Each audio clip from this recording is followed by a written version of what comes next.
Após olhar novamente para a foto de seu amado marido Marcos, Joana soluçava baixinho enquanto cobria o rosto com as mãos. Ela ficou viúva há um mês. Marcos morreu quando bravamente participava de uma operação de incursão, em uma comunidade do Rio de Janeiro. Ele e seu batalhão do BOPE estavam perseguindo um criminoso perigoso, que estava atormentando a população local. Olá pessoal! Sejam bem-vindos ao canal Histórias Empolgantes. Esperamos que nossas histórias possam ser um bom divertimento para vocês. E se gostar desta história, se inscreva no canal, compartilhe e deixe o seu gostei. Marcos desde criança sonhava em ser um policial do BOPE, e dedicou sua vida a conseguir seu objetivo. Sua infância foi marcada pela dedicação nos estudos e por seu comportamento exemplar. Já na adolescência, Marcos também se dedicou ao treinamento físico, tendo mantido rigorosamente a rotina de academia, corridas e alimentação balanceada. Marcos se tornou policial militar, e um ano depois fez o curso para o Grupo de Operações Especiais do BOPE. Foram 5 meses de curso, onde ele aprendeu a atuar nas situações mais extremas. As aulas teóricas eram puxadas, mas eram as instruções de campo as que mais exigia dos candidatos, o que incluía sobrevivência na mata, travessia no Pantanal, mergulho, escalada de montanhas e paraquedismo. Marcos se formou e era um dos melhores policiais do batalhão. Mas a sua determinação, e o seu amor pela justiça, fez com que ele não hesitasse, ao ter corajosamente seguido aquele criminoso, que estava extremamente armado, pelas vielas daquela comunidade. Depois de um mês, Joana ainda não conseguia compreender o que havia acontecido. Ela questionava em silêncio, por que Marcos teria se arriscado daquela forma, e acariciando uma foto de seu marido, lhe questionava por que ele não esperou pelo reforço. Durante o funeral, a jovem viúva não conseguia pensar em nada. Ela ficou imóvel na frente do caixão coberto pela bandeira da corporação, e não conseguia entender por que Marcos tinha que ser um herói. Joana não se lembrava muito do funeral, mas além da enorme tristeza, ela se lembrava de dor e enjoo, além de tontura. Joana achou que o que estava sentindo era reflexo do processo de luto. Porém, ao invés disso, uma semana depois ela descobriu estar grávida. Joana estava brava e quase amassou a foto de seu marido, ao pensar que ele havia morrido como um herói, ao ter preferido a justiça ao invés dela. E agora Joana e seu bebê estavam completamente sozinhos. Ela não tinha parentes, e nunca se deu bem com a família de Marcos. Eles moravam em uma casa alugada, a qual ela não teria condições de manter, pois a pensão que iria receber não era suficiente, já que o salário de Marcos somente conseguia pagar as contas, visto que ele sempre fazia horas extras, e mesmo com seu salário de garçonete, ela teria que mudar para um lugar mais barato. A pobre viúva estava ciente que em alguns meses, não poderia continuar trabalhando naquele restaurante, e assim, apenas a pensão de seu marido não conseguiria pagar suas contas, a prestação do carro, e o enxoval do bebê. Joana, com seus 23 anos, ainda não estava recuperada da pancada que a vida havia lhe dado. Pelo menos ela podia contar com uma de suas colegas de trabalho. Carla Monteiro lhe apresentou uma saída. Ela lhe ofereceu uma velha casa no campo, a qual havia herdado de sua avó.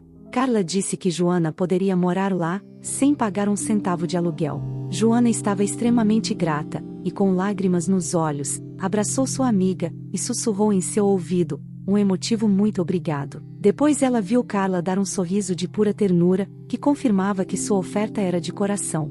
A casa da avó de Carla era fora da cidade, então elas levaram mais de 2 horas para chegar lá. Quando finalmente elas chegam na porta da frente, Joana se sente um pouco desconfortável. Haviam chumbadas na parede, algumas ferramentas antigas que davam para a casa um aspecto de celeiro. Dava para ver que a Carla não vinha cuidando da casa herdada, que parecia estar abandonada. Mesmo por dentro, a situação não era diferente, mas a Joana não se deixou abater, e imediatamente começou a trabalhar. Ela limpou incansavelmente as janelas, as portas e o piso, e quando acabou, sem aquela camada espessa de pó, tudo estava melhor do que aparentava inicialmente. Assim, no fim do dia os esforços da viúva deram frutos, e agora a casa, ainda que não fosse perfeita, estava pelo menos habitável. Ela parecia satisfeita com o resultado, e por um momento até pensou que sua vida poderia ser feliz naquela casa de gosto exótico. No dia seguinte, Joana se muda com seus poucos pertences para a casa no campo. Após algumas semanas ela conseguiu tornar a casa acolhedora e com sua cara. O único inconveniente era sua localização longe da cidade, dos mercados, das lojas, das outras pessoas e de seu trabalho. Para muitos a sua rotina seria um sonho, e também seria para Joana, se ela não estivesse grávida, e completamente sozinha. Viver naquele lugar, com a bela paisagem da Serra dos Órgãos, em meio à Mata Atlântica, seria o ideal, mas não para uma mulher grávida. Os meses passavam devagar. Desde que Joana se mudou para o campo, sua rotina foi a mesma, dia após dia. Ela saía de casa de madrugada para enfrentar a longa viagem, até o restaurante onde trabalhava na cidade, e voltava ao anoitecer, exausta pelo trabalho intenso, agravado pela sua barriga de grávida. Consequentemente, o dono do restaurante decide dispensá-la, porque ele estava vendo que ela estava ficando muito cansada por causa de sua gravidez, e falou que ela deveria procurar outro emprego.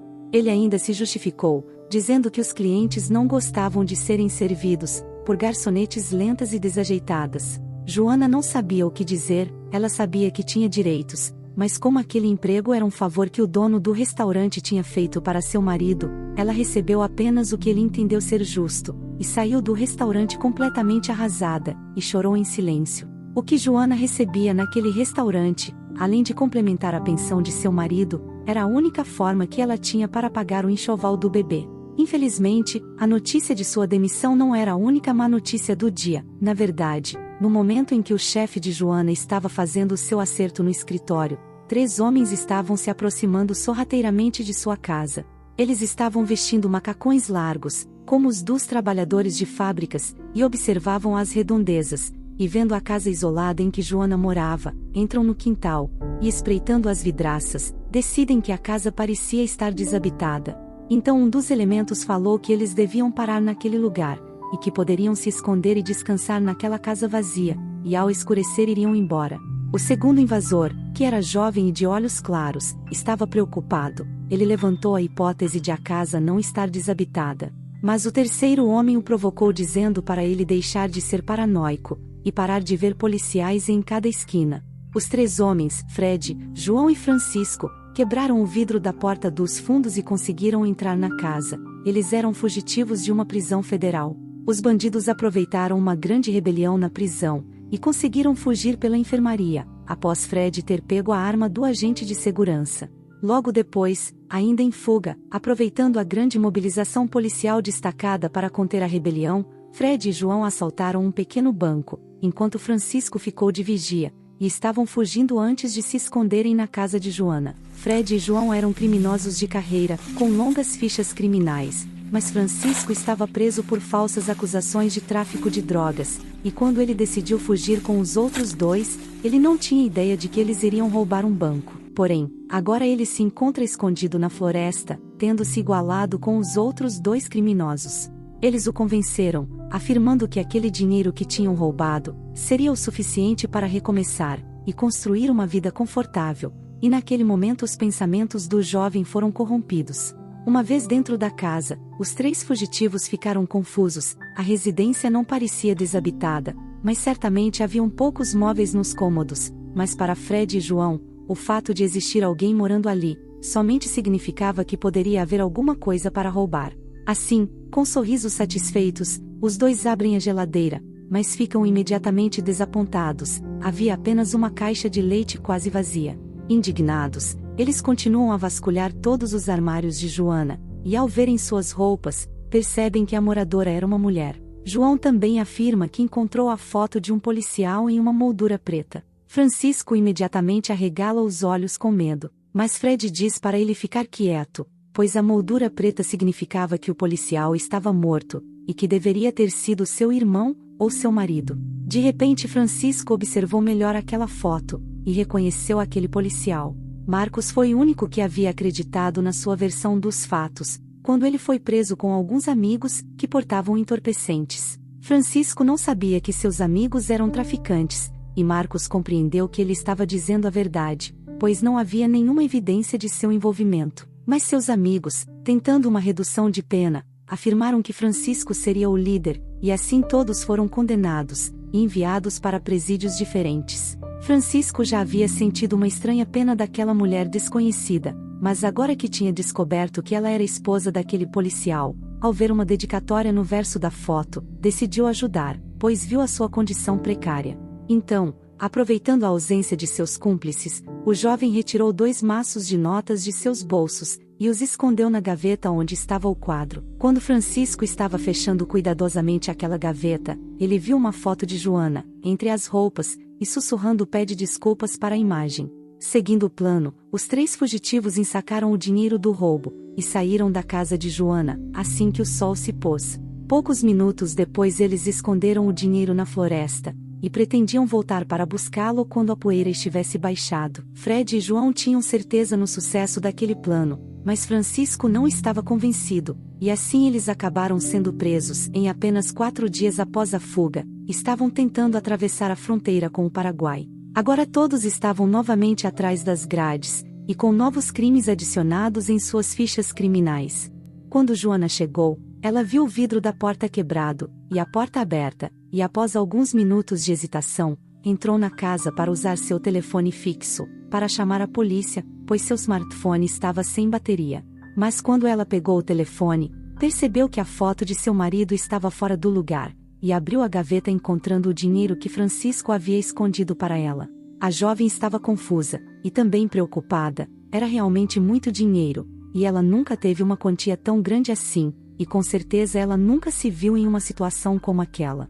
Joana ainda estava assustada, mas não podia desistir desse dinheiro, especialmente com um bebê a caminho, e agora sem emprego. No final, a viúva se convenceu de que aquele dinheiro seria uma compensação, pela indenização que lhe foi negada pelo Estado, quando seu marido morreu em serviço. Então ela decidiu ficar com o dinheiro, para ajudá-la a criar o seu filho. Joana entrou em trabalho de parto prematuro, 2 semanas depois, mas não houve outras complicações e seu filho nasceu saudável. Ela deu a ele o nome de Marcos Júnior, em homenagem ao seu amado marido. 8 anos se passaram desde aquele dia. Com o dinheiro que Francisco lhe deixou, Joana conseguiu pagar as contas, e não faltou nada para o bebê.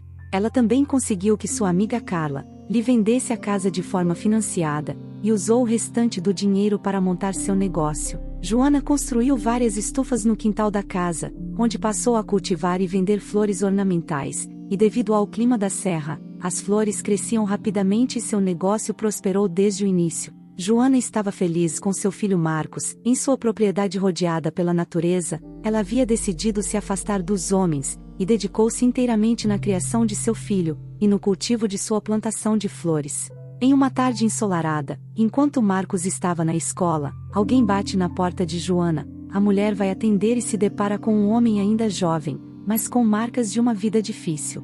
O homem se apresenta dizendo que se chamava Francisco da Silva, então ele termina de contar toda a história tomando uma xícara de café, na mesa da cozinha. Francisco contou para Joana tudo o que havia acontecido, desde a sua prisão, até o dia que eles invadiram aquela casa. Ele contou que Marcos tentou lhe ajudar, quando ele foi preso injustamente, mas que ainda assim ele foi condenado. O homem relatou que no dia da rebelião, tomou a decisão de fugir com os 2 criminosos, mas não sabia que eles iriam assaltar um banco, e reconheceu que depois que seus companheiros fugitivos chegaram com todo aquele dinheiro, ele quis ficar com sua parte para mudar de vida. Porém, quando ele viu a foto de Marcos na casa, e descobriu que ele estava morto, e percebendo a precariedade dos bens dentro da casa, decidiu deixar aquele dinheiro, em agradecimento, e também para tentar aliviar a sua própria consciência.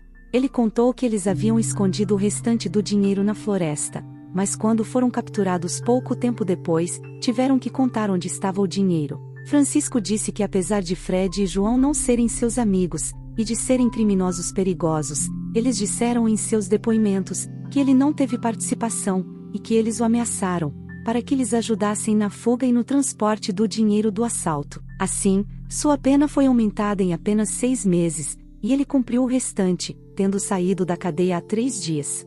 Ele contou que durante todo aquele tempo, ele não tirou a foto de Joana de sua memória, e não parou de pensar como estaria a mulher para quem ele havia deixado aquele dinheiro. Francisco havia prometido para si mesmo, que assim que saísse da prisão, iria naquela casa, para saber se ele tinha conseguido fazer algo de bom com aquele dinheiro sujo. Mas agora que estava com a Joana, ele teve a prova de que foi a escolha certa.